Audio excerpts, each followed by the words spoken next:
दूसरी बार ये दावत दी और बीएपीसी मुनक़द की। मैं बुनियादी तौर पे जीडीए के सेक्रेटरी जनरल की हैसियत से सिंध के बड़े जो अपोजिशन ग्रुप है उसको रिप्रेजेंट करता हूँ, और हमारी 5 जमातें जो पीर साहब वगैरह की सदारत में जीडीए का हिस्सा हैं, और हमारे दीगर जो दोस्त हैं उनकी आशीर्वाद से आज हम इस कॉन्फ्रेंस में आए। मेरे साथ सईद जैन शाह साहब भी और पलजू साहब के ग्रुप से मदर रोजो साहब भी हैं। बड़ा अफसोस का मुकाम ही कहा जा सकता है कि गुज़श्ता साल मतलब फरवरी में 26-27 को जब हम लोग यहाँ पे आए तो यही सूरत हाल थी जो आज हुई। उस दिन भी हमें जिस होटल में दोस्त करना चाहते थे फंक्शन, उसमें नहीं करने दिया गया, और हम उधर ही होटल की लॉबी में बैठ के हमने अपनी एपीसी भी मुनक़द की और कॉन्फ्रेंस भी मुनक़द की और खिताब, और सब ने अपनी अपनी तकरीरें भी की। लेकिन उसका एक अच्छा मस्बत पहलू ये था, वो जो 26-27 की मीटिंग हुई, जिसको उस वक्त को होस्ट कर रहे थे हमारे शायद सकाना भाई साहब भी, लेकिन आज मुझे अफसोस है कि वो इधर हमारे साथ मौजूद नहीं है। तो उसने एक नेशनल एजेंडा डेवलप किया, और हम तमाम साथी जो दोस्त हैं, कम से कम जो आज यहाँ पे बैठे हैं, मेरे नज़दीक कुछ दोस्त हैं जो कि नए आए हैं, लेकिन तकरीबन तमाम सियासी जमातें उस वक्त की, चाहे वो तहरीक इंसाफ हो या टीटीएपी की जितनी भी हिस्सेदार जमातें थीं, पख्तूनख्वा मिली अवामी पार्टी या हमारे वहदतुल मुस्लिमीन या हामिद आज़ाद साहब की सुन्नी इत्तेहाद काउंसिल, अवाम पाकिस्तान पार्टी, जीडीए की जितनी भी जमातें, जेयूआई और जमात इस्लामी, तकरीबन सब ने इस बात पे एग्री किया कि जी हम उस एजेंडा के तहत आगे बढ़ेंगे। लेकिन फिर आगे चल के यही हुआ जो अभी बहुत से दोस्त शिकवा कर रहे हैं कि हम वो सर्कल्स में घूम रहे हैं, दायरों में चल रहे हैं, और उसी घूम घाम के हम फिर उसी दायरे में आ जाते हैं, और फिर हम गिला यही करते हैं कि जी हम आगे नहीं बढ़ रहे। मेरी नज़र में मैं रईस हसन साहब की बड़ी मुदल्लल तकरीर सुन रहा था, और ज़ाहिर है वो छोटे सूबे को रिप्रेजेंट करते हैं और मेरे भाइयों की तरह भी एक लंबा अरसा हमारा सियासत में भी साथ गुजरा। तो वो बुनियादी तौर पे जो बलूचिस्तान की अक्कासी कर रहे थे, यही तमाम इकाइयों की अक्कासी है, और हम अपने जो बुनियादी तौर पे जो पार्लियामेंट्री फेडरल सिस्टम है वो हम खो चुके हैं। और आज जो हम जिस मझदार में फंसे हुए हैं उसकी वजह यह है कि हमने, ठीक है 73 के आइन में बहुत सी गलतियां होंगी, लेकिन 73 का आइन ही एक बुनियाद फराहम करता था जिसके मुताबिक हम समझते हैं कि जी रियासत आगे बढ़ सकती थी।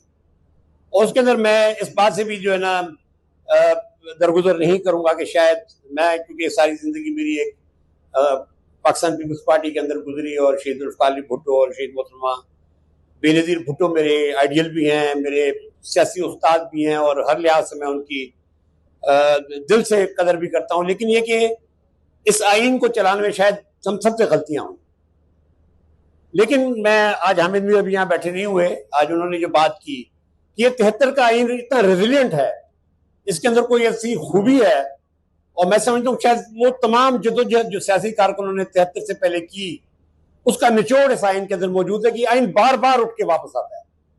इसको ज़िया-उल हक ने पामाल करने की कोशिश की, गालिबन उस वक्त 7वीं तरमीम या 8वीं तरमीम के जरिए, 7वीं तरमीम के जरिए वो फिर वापस आया।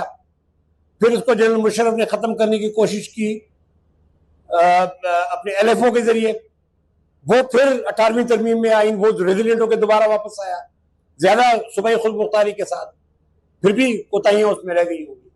फिर पीसीओ लगाने की कोशिश की, मेरे यहाँ पे वकील दोस्त बैठे, तौफीक साहब भी बैठे थे, और उस जदोजहद के जितने हम लोग साथी हैं, जनरल इफ्तार चौधरी साहब की जो जदोजहद की, मैं समझ मेरी बहनें भी सारी यहाँ बैठी हुई हैं, और तौफीक साहब भी बैठे थे।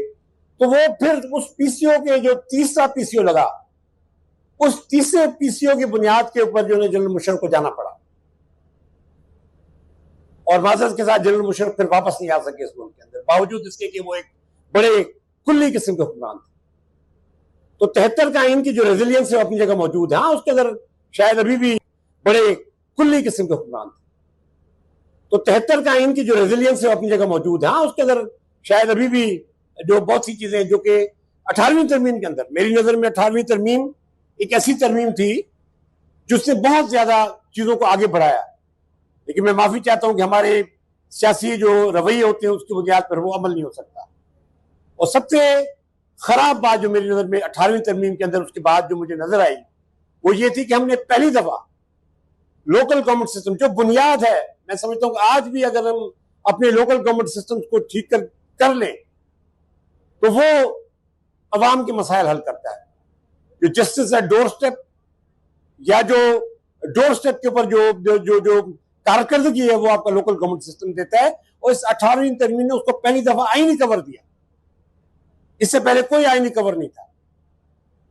और मैं समझता हूं कि ये 18वीं तरमीम भी आज का जो भी आपको ये निजाम नजर आ रहा है SIFC और जो कुछ है वो बुनियादी तौर पर इस वजह से कि 18वीं तरमीम के फौरन बाद जो ये कहना शुरू हो गए थे कि जी 18वीं तरमीम ने बहुत ज्यादा सूबाई खुद मुख्तारी दे दी है, NSC अवार्ड ने बहुत ज्यादा सूबों को इख्तियार दे दिए।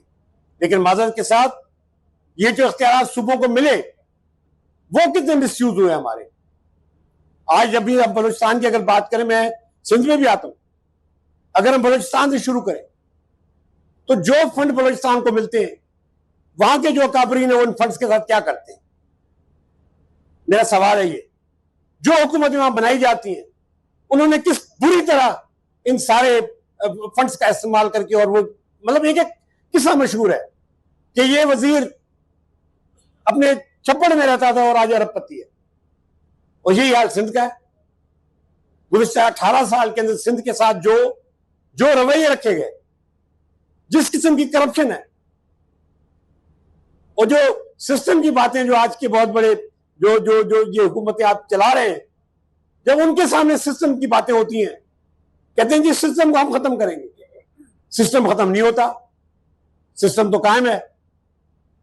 वो जो करप्शन का एलिमेंट है जो इस वक्त सिंध के अंदर, बलूचिस्तान के अंदर, वो तो किसी तौर पे जो ना मैं नहीं समझता हमें सांस भी नहीं लेने देता। तो मैं समझता हूं कि बुनियादी तौर पर जिससे मैंने आपको जिक्र किया कि 18वीं तरमीम ने जो कुछ दिया अब उसको जो है रिवर्स करने की कोशिश की जा रही है। और इस रिवर्सल में हम, मैं समझता हूं कि अपने उस फेडरल प्रिंसिपल से, अपनी उस वफाकियत से, क्योंकि ये जिसे महमूद खान ने कहा कि ये खिता तो 5000 साल पुराना है, इंडस वैली सिविलाइजेशन तो 5000 साल पुरानी है। अगर हम दरिया सिंध की बात करते हैं सिंध के अंदर, तो हम तो 5000 साल से दरिया सिंध तो अभी नहीं, दरिया सिंध तो जो पाकिस्तान बनने से पहले से था। जब वो दाखिल होता है स्कर्दू के अंदर तब भी दरिया सिंध है, जब वो पंजाब के मैदानों में आता है तब भी दरिया सिंध है, जब वो सिंध से निकल के और समंदर में गिरता है तभी वो दरिया सिंध है।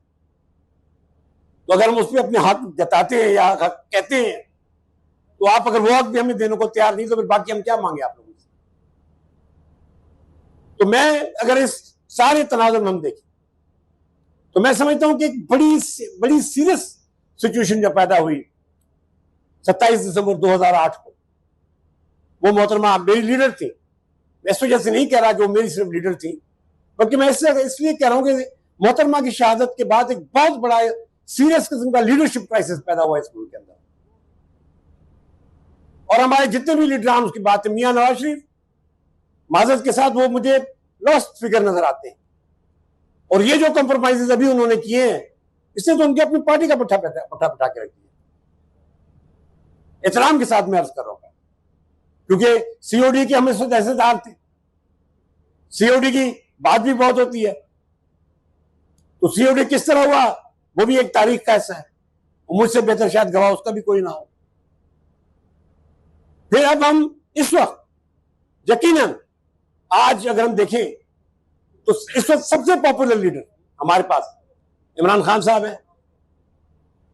उनका क्या असर हो रहा है और फिर उनकी पार्टी क्या कर रही है। माजरत के साथ में अगर मुझे कोई चीज ऐसी मैं कह रहा हूं जो किसी को बुरी लगे तो मैं पहले से माजरत कर कि क्या उनकी पार्टी वो हक अदा कर रही है उनके लिए जो उनको करना चाहिए। तो हम किधर जाएं? एक सीरियस किस्म के हम इस वक्त लीडरशिप क्राइसिस और एक सीरियस किस्म के हम इंस्टीट्यूशनल कोलैप्स का शिकार है। यहां पे मेरे भाई ने कार्बन एनडीएम के मेरे भाई थे जिन्होंने कोलैप्स सिस्टम के कोलैप्स की बात की। जनाब आपका आज का सिस्टम सीरियस किस्म के हम इंस्टीट्यूशनल कोलैप्स का शिकार है।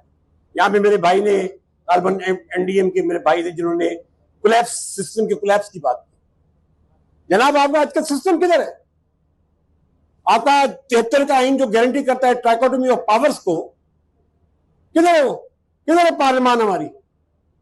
हम 26वीं तरमीम को रो रहे हैं, लेकिन ये लोग असेंबली में बैठ के उन्होंने ही पास की ना तरमीम। हमारी जुडिशरी आज वो तो अपॉइंटेड ही, उसमें जो कॉन्स्टिट्यूशन कमेटी बनी माजर के साथ जिन्होंने 26वीं तरमीम पास की, वो क्या जस्टिफिकेशन देते हैं इसकी? आज नाम नहीं लेना चाहता, लेकिन बरखुरदार बिलावल साहब, क्या 26वीं तरमीम करने के बाद आपने क्या मैसेज दिया है अपने अवाम को और अपने लोगों को? आपने अपनी लेगेसी को कहां तक लाके खड़ा किया? टीका एक्ट, बहुत बातें हुई, ये सारी चीजें हमने उस दिन 26 और 27 फरवरी के इजलास के अंदर इन सब पे हमने स्टैंड लिया। हम तो जीडीए में आगे गए जी, हम तो इस पार्लियामेंट का हिस्सा भी नहीं बने। हालांकि मैं सिंबॉलिक कहता हूं कि सिंबॉलिकली हमारे 3 मेंबर इलेक्ट हुए जी सुबह असेंबली में, कोई कौमी असेंबली में इलेक्ट नहीं हुआ। जो इलेक्शन आप कहते हैं 47 फॉर्म का, हमारे यहां तो बुलडोजिंग थी। मेरे दोस्त यहां पे बैठे हैं जिन्होंने इलेक्शन लड़ा है, ये बेहतर बता सकते कि वहां तो कोई फॉर्म 47 भी नहीं था। वहां सीधी साधी रियासती ताकत थी। वो कंप्रोमाइजेस थे जो सिंध के हुक्मरानों ने किए हमारी इस्टेब्लिशमेंट के साथ। उन कंप्रोमाइजेस के नतीजे में एक उनको खुली छुट्टी दी गई कि आप जो चाहें करें पाकिस्तान सिंध के अपने इलेक्शन के साथ। तो 3 हमारे इलेक्टेड हैं, आज भी उन्होंने हलफ नहीं उठाया जी, आज भी असेंबली से बाहर बैठे। तो सवाल ये बिल्कुल उठता है जो आज रिसानी साहब ने उठाया कि जदोजहद कैसे होगी? पार्लियामेंट में बैठ के होगी या पार्लियामेंट से निकल के होगी? किस बुनियाद के ऊपर होगी? मैं समझता हूं आज की एक जो कॉन्फ्रेंस मेरी अचेरी साहब, क्योंकि मेरे बड़े भी हैं, मैं उनका एहतराम भी करता हूं, एक लंबी जदोजहद में मैंने भी उनको देखा है। कभी हम इकट्ठे भी रहे, कभी हमने एक दूसरे के मुखालफत भी की होगी, लेकिन उनके लिए जो मेरा एहतराम है, मैं समझता हूं कि आज की इस तहरीक तहफ़्फ़ुज़ आईन पाकिस्तान के हवाले से अगर कोई इसका कोई अच्छा मैसेज हम देने चाहते हैं, तो फिर अचकज़ई साहब भी वो शख्सियत है जो सारे अमल को आगे लेके चल सकते हैं। लेकिन कैसे? उनके क्या जो बाकी सियासी जमातें उनको क्या इख्तियार देती है? उनकी किस हद तक बात मानी जाती है? किस हद तक हम उनको ये इख्तियार देते हैं कि इस एपीसी के प्रेसिडेंट की हैसियत में वो आगे कितना बढ़ सकते हैं? ये बहुत जरूरी है। जीडीए का जहां तक सवाल है, हमने नेशनल एजेंडा पे जो भी नेशनल एजेंडा बना था, हमारे उससे सबके दोस्तों के उससे इश्तराक से हम उसके साथ हैं। लेकिन आगे चल के बाकी अवामिल में, जिस तरह मैंने कहा कि एक सीरियस लीडरशिप क्राइसिस है, और उसकी वजह यह है कि हमने कॉम्प्रोमाइज किए। हमारी तमाम लीडरशिप ने कहीं ना कहीं कॉम्प्रोमाइज की, मुझ समेत। मैं अपने आप को भी वो बड़ा नहीं समझता, मैं एक सियासी वर्कर जरूर हूं। और मुझे सबसे बड़ा दुख ये होता है कि मैंने सारी जिंदगी लड़ी इस वफाक की जंग। इस वफाक की जंग में लड़ता रहा, अपने सूबे के अंदर भी मैं लड़ता रहा। लेकिन आज जब मैं वहां खड़ा होता हूं, जब मुझे पानी के मसले, जब कॉर्पोरेट फार्मिंग, जब ये अपना नहरी का पानी सिस्टम, करप्शन, वहां पे जिस किस्म के मसाइल मुझे नजर आते हैं, तो मैं अपने आप से सवाल करता हूं कि आज मैं कहां खड़ा हूं? आज वफाक किस तरह आगे लेकर बढ़ रहा है चीजों को? तो मैं आखिर में सिर्फ इतना कहूंगा, ये तमाम बातें जो कहती, क्योंकि ये बातें सारी हम रिपीट कर चुके हैं, मैं नहीं चाहता कि मैं रेपिटेटिव हूं, लेकिन बात बातें तय करनी पड़ेंगी कि कोई प्लेटफॉर्म हो जिसके ऊपर हम अपनी अगली जदोजहद, उसके लिए फिर दूसरों से मुशावरत भी करनी पड़ेगी। हमारे साथ एक बेतहाशा बड़ी टीम है सिंध के अंदर। मैं चाहूंगा, जिससे बात हो रही है अभी कि जी अपने रईसा साहब ने कहा कि जी बलूचिस्तान आए, तो मैं अजय साहब को रिक्वेस्ट करूंगा, हम इंतजार करेंगे आपका। पहले भी आप आए थे, पूरी की पूरी पीर साहब के साथ जब आप मिले तो पूरा का पूरा हम लोगों ने आपके हर तरह पर हमने खैर मकदम किया। लेकिन कुछ चीजें हैं जो तय करनी है हमने।